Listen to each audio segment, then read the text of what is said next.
Thank you, Sumera. Thank you so much. And a very warm welcome to you, sir, for making time for the TV9 Summit.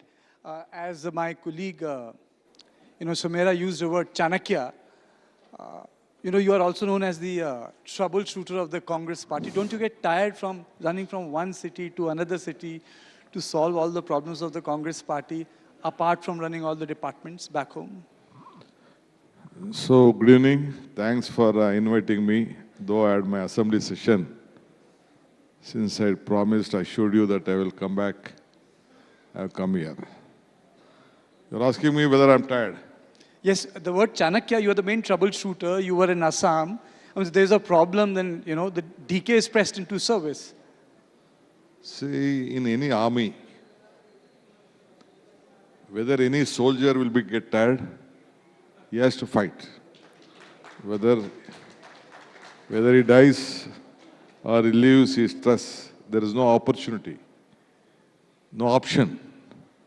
So a soldier has to fight for the sake of the country. So like that, I am a soldier of a political party. I have to do my best.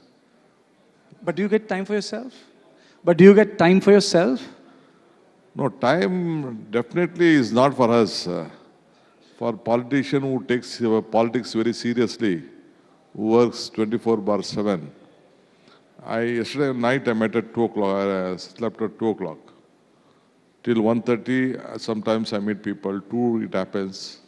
There is no option, but what to do? There are a lot of aspiration, confidence on the people of the state. And from all over the country also, they come and meet me for the various problems. Why people come to a politician? Where there is no problem solved anywhere in the system or in any political party or any party, so people come to politicians. That is why we have to do our job, try to satisfy us, convince them. That is our job. Political life, politics is about what you're there in public. And I'm asking you a personal question. You have done a lot for the Congress. You have done a lot for the Congress party. You even went behind bars. How did your family cope, during your legal trouble? Pardon? I couldn't... When you went to prison, how did your family cope? Oh. How did your family cope? When I went to Tihar jail? Yes. Okay. Tihar jail prison is a very big interesting story. There was no case against me, no commissions, nothing. What to do? It was a political election between Ahmad Patel and his daughter is sitting here.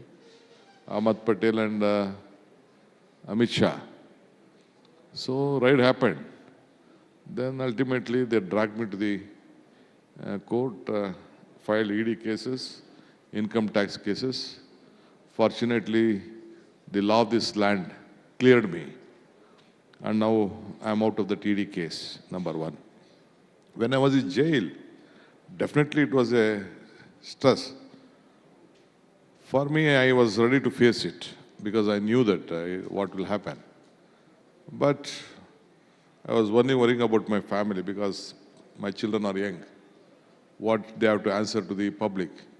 Because they know that his father has not done any big crime to go to the jail except a political angle. So ultimately they took up the bold stand. My mother was being summoned, my wife was being summoned, my daughter was being summoned, my brother was being summoned. 70 places they raided. And still the harassment is going on. Harassment has not stopped. It is still going on, but my family knew me well. My hard work, last 40 years, as you said, 45 years, I've been in this public life. So they knew my hard work. So they coped up and I'm sure they understand well. They were brave enough and somehow by the God's grace, the court, the law of the land, justice has been prevailed. Are you saying that you're a victim of a political vendetta?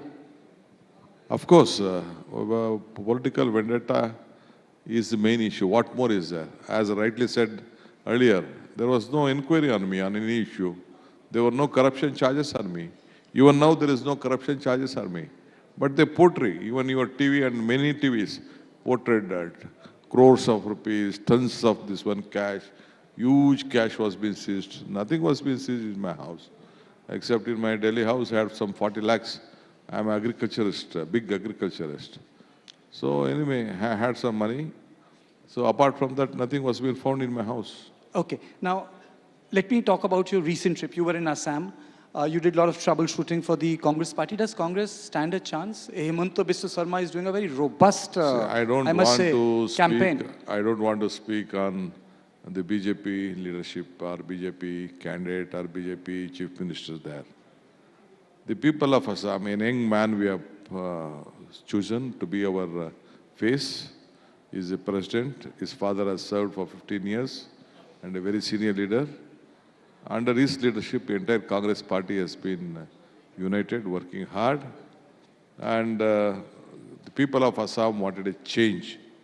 Last 10 years, they doesn't have a Congress rule. Basically, it is a Congress rule state. They feel that with a young face, new face, without any charges, the Congress party will come to power there.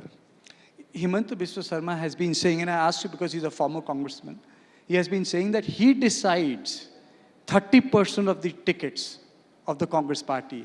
And whenever he wishes or chooses, he can break the party in Assam. We all dream at night, but he is dreaming at the day. Huh?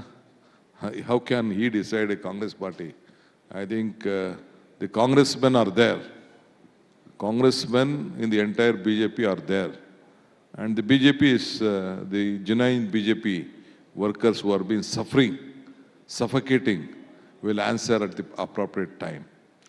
You know, you said he's a daydreamer, but I'll translate that line for you. He said कि Congress party के सारे हिंदू नेता मेरे साथ हैं. Basically, what he said was all the Hindu leaders of the Congress party in Assam are with him. See, I think his perception is wrong. He will fail in this. How can it? Congress party has its own history. We have a different ethical values in this. We take every section of the society. It is not, they believe in only Hinduism. We believe is either is Sikh or a Muslim or a Christian or a Hindu, whatever Buddhist, anyone. That is one. They tell only Hindu is friend.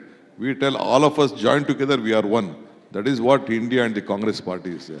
We believe in the constitution, we believe in the national flag, we believe in the national anthem. This is all the three we have given to this country, and we solidly believe in it. Very well. You use the word ethical values. Ethical values. So why is that if the ethical values in Congress are strong, during Rajya Sabha elections, there is lack of discipline? Recently, a couple of MLAs from Odisha were suspended. You had a very bad case of roughly 5 years ago in Haryana, where in lock, stock and barrel, entire MLAs voted for some other person, and that the pen was blamed.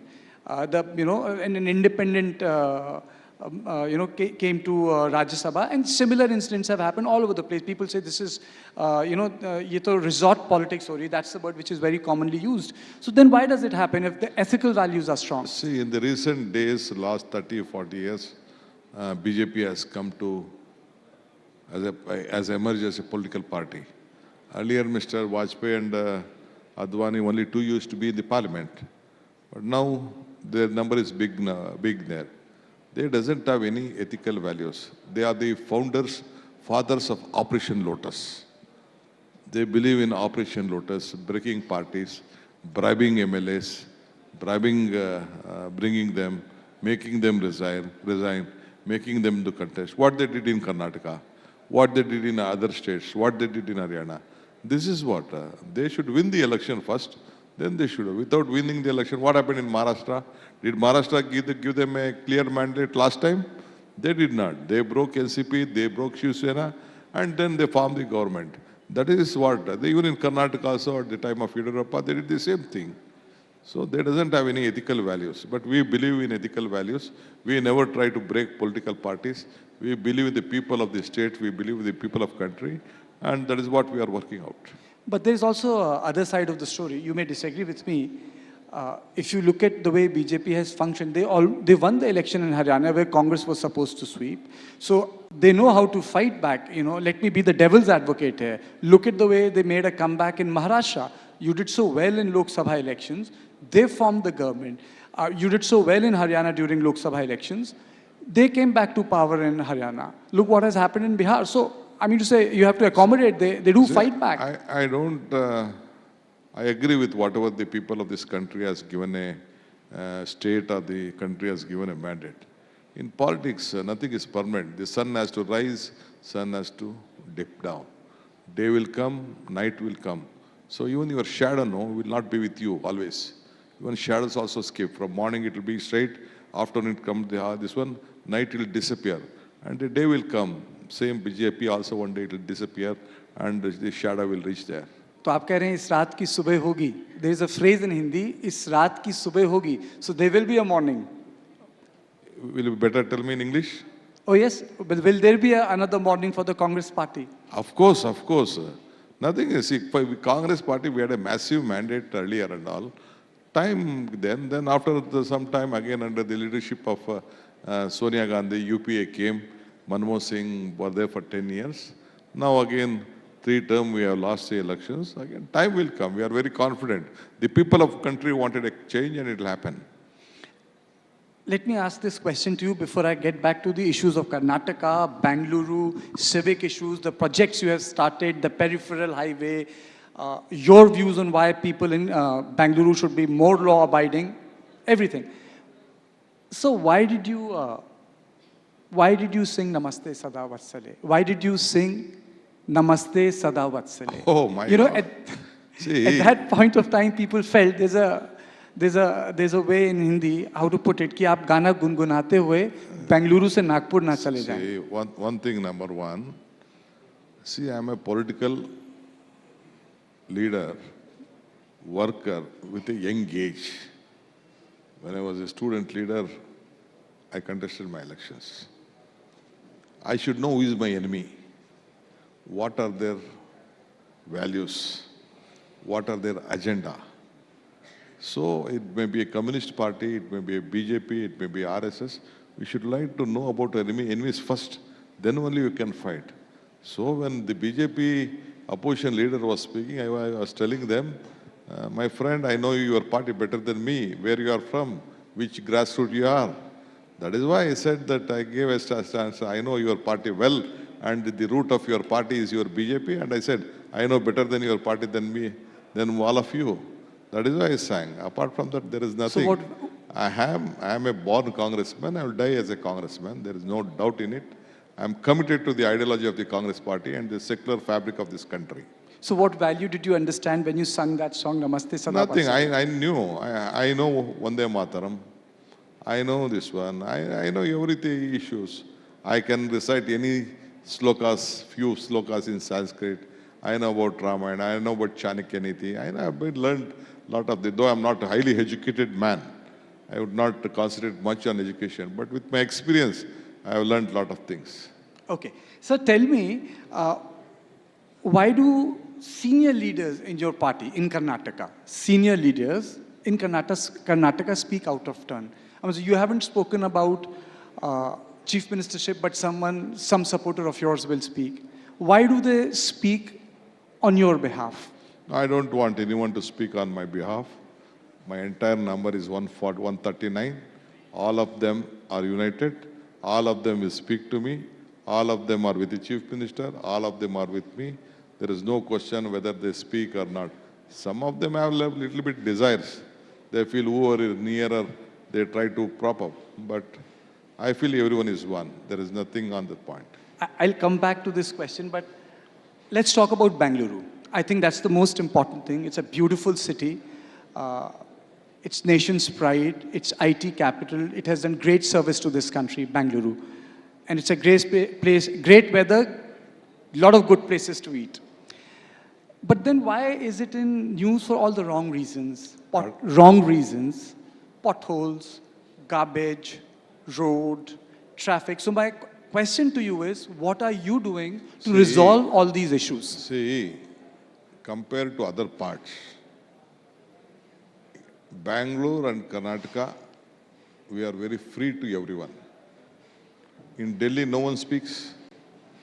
In Bombay, no media picks up anything. In Chennai or Hyderabad, none of politician can speak anything, or none of you media can create anything. Otherwise, a lot of medias will be shut. All these things we have seen. But Karnataka, we have a free press for everything. Any leader can speak anything. See, because it is a city which the entire country looks at, the world looks at. Even the entire India is being seen through Bangalore. That is the biggest strength of Bangalore. That is why even small thing where there are not potholes. You come, just I have my house in Safdarjung Lane. I will show you within 100 meters, you see 100 potholes. Bangalore is not with potholes or not garbage. Everything is there. We are without garbage. Why, if garbage was there, pothole was there, why all over the world, why they are coming and investing? All the leaders from different part of the country are investing. Every week I meet every big businessman all over the world. They come to Bangalore. They want to invest in Bangalore. Why are the 43% of the exports are from Bangalore? California has 16 lakh engineers, IT professions. Bangalore has 26 lakh professions. All the Fortune 500 companies, 400 companies are already there in that Bangalore. Why? Because they know that this is a city which you can live, which you can earn, which you can see the prosperity. That is why the world is looking at. Why did the Prime Minister call Bangalore as a global city? If it is a garbage city, why would a Prime Minister called the Bangalore as a global city? Once I think I was the Urban Development Minister 25 years back at the time of S.M. Krishna. Atal Bihari Vajpayee came to Bangalore once on the foundation of International Airport. He said, the world leaders, first they used to come to Delhi, then they used to go to different part of this country, state headquarters. Now the situation has changed. All that world leaders are first coming to Bangalore, then they are coming to Delhi. This is what Atal Bihari Vajpayee said on Bangalore. I am not telling I have made this, or a Congress government has made, or a BJP government. It is the history of Bangalore. You have a good talent pool, good education, good culture, good weather. That is what Bangalore has been grown and Karnataka has been grown. Okay, so let me divide this into a number of parts. What is your government doing to ensure that the congestion which is there in Bangalore is eased? One. And secondly, what are you doing to ensure that the infrastructure is now being done in much more planned way? Because you have been very vocal about citizen cooperating with the government. I'll come to that also. You are telling the congestion of traffic, no? Yes. Am I right? Yes. Of course. See, what happens, earlier it was about 20 years back, the population of Bangalore was 70 lakhs. Since everyone in the country want to come to Bangalore, work there, now the population is 1.4 crores. You have 1.3 crore vehicles in Bangalore. Vehicles in Bangalore. It is not a planned city like other states, other like Delhi or anything. So it has been grown by itself. Now we are trying to channelize trade to Bangalore. So we can't stop people, stop people buying their vehicles. So every family would like to have one vehicle, two vehicle in their houses. But now we know what is the difficulty on that. Time is very much important. So we are planning for a big infrastructure, tunnels, flyovers, underpasses, lot of things we are trying to do it. We are spending about 1.5 lakh crores only on Bangalore. We are planning, we are coming out of the great Bangalore business corridor, which was not been done last 25 years. Now I am trying to building up. Already it is on the process. Metro line 336 kilometers is there. That is why then the Prime Minister came and said it is a global city. Whether central government helps us or not, but we are taking it forward. We know the importance of Bangalore, and people all over the world are looking at Bangalore. Last couple of 10-15 days, I think have about 10 visitors waiting for me to meet them because they wanted to shift their base from different part of the world to see that they again start their business, grow business in Bangalore. That is the strength of Bangalore. We are working out on the infrastructure. We will create it, we will help them, and a beautiful weather is there, human resources is there, power is there, water is there, whatever you want, it is available in Karnataka and Bangalore. we'll help them. Before I close the interview, why do you say that? I saw your couple of interviews. You said the people needs to be more law-abiding. Why do you say that? No, of course, see, what happens, law-abiding means they should respect the law. It may be a street vendor, it may be who is traveling in a vehicle. See, they should look at the law. They should not jump the signals. They should not overcross the yellow line. All these things matter. More discipline. If he doesn't respect a law, any state or any country, it will not happen. I have seen in various, I was in Davos last week. Even we waited for almost 1.5 hours for just to travel 5 kilometers, 3 kilometers. Everyone was not trying to shift out of the yellow line. So we have to respect that. I could see even in Bangalore about more than, I've just made a small survey, more than 70,000 people are street vendors. Okay. They are avoiding, see, even those who walk on the street should be respected because footpaths are for them. You can't allow every street vendor to be on the same place. Okay. Even in the parking, they should be respect on the parking. So that is why we are trying to slowly evidate, try to them, convince them that you have to respect the law. Okay. And before I let go of you, sir, am I talking to the future Chief Minister of Karnataka? Pardon? Am I talking to the future Chief Minister of Karnataka? Time will answer for that. How long? Time will answer. I don't want to tell that. Time will answer for that.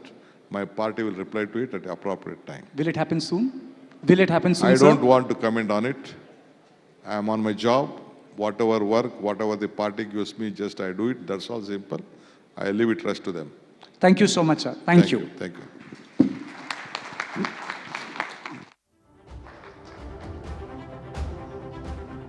That we have run short of time, sir. Thank you so much. Thank you.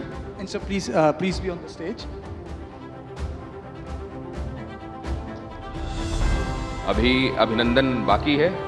DK Shiv Kumar ji का अभिनंदन करने के लिए मैं बुलाना चाहता हूं TV9 Kannada के मैनेजिंग एडिटर राहुल चौधरी जी को और TV9 के एडिटर इंटरनेशनल और group editor business and economy R Sridharan ji को।